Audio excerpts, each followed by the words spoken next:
Your chest tightens before a number ever appears. A teacher pauses too long after you answer. Someone laughs when you ask them to repeat the instructions. A form, a test, a meeting, a simple question at the wrong speed. And suddenly your heart is pounding, your face is hot. Your stomach drops like you missed a step in the dark. You can feel people deciding what you are before you've even finished the sentence. What outsiders often miss is how exhausting that constant translation becomes. You're not just doing the task, you're decoding tone, predicting reactions, scanning for the moment someone decides you're the slow one in the room. Over time, that does something to a person, and that's the part people miss. A person can lose the thread of an abstract question and still know exactly who is safe. They can fail a timed task and still light up at kindness. Recoil from contempt, remember the voice that made them feel small, and cling to the one that made them feel calm. That's why so many stories sound eerily similar. The child who's mocked at school but runs to comfort a crying sibling. Start with the part people usually get backwards. The pressure doesn't begin inside the person with very low measured IQ. It begins outside them, in systems built to reward one narrow style of thinking and punish everything that moves at a different speed. A time test. What an IQ score is actually capturing is a limited band. How quickly someone can reason, compare, hold information in working memory, solve unfamiliar problems, and shift mentally under demand.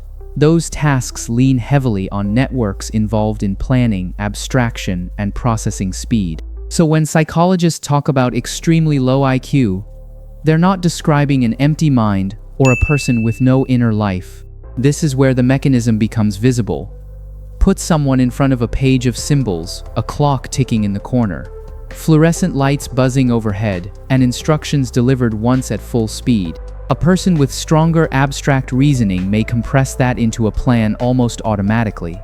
A person with profound cognitive impairment may not. And once that mismatch starts, the social layer piles on.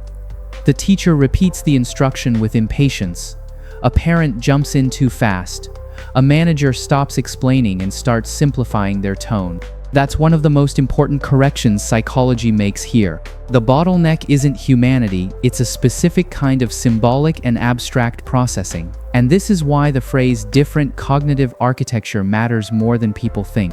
It doesn't mean every difference is equal in outcome. Severe impairment brings real dependency, real limitations, real vulnerability. We shouldn't romanticize that. In real life, you don't rely on hints or irony. You use direct language, one instruction at a time. The second rule is even more important, because this is where exploitation happens. Never confuse warmth, compliance, or trust with understanding. Someone can smile, nod, and still not fully grasp what they just agreed to.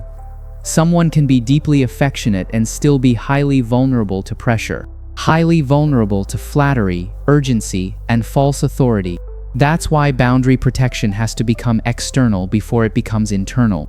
No surprise decisions. This is what I mean by neural sovereignty. A person doesn't lose the right to selfhood because they process slowly, or because they reason concretely. But sovereignty isn't just a feeling.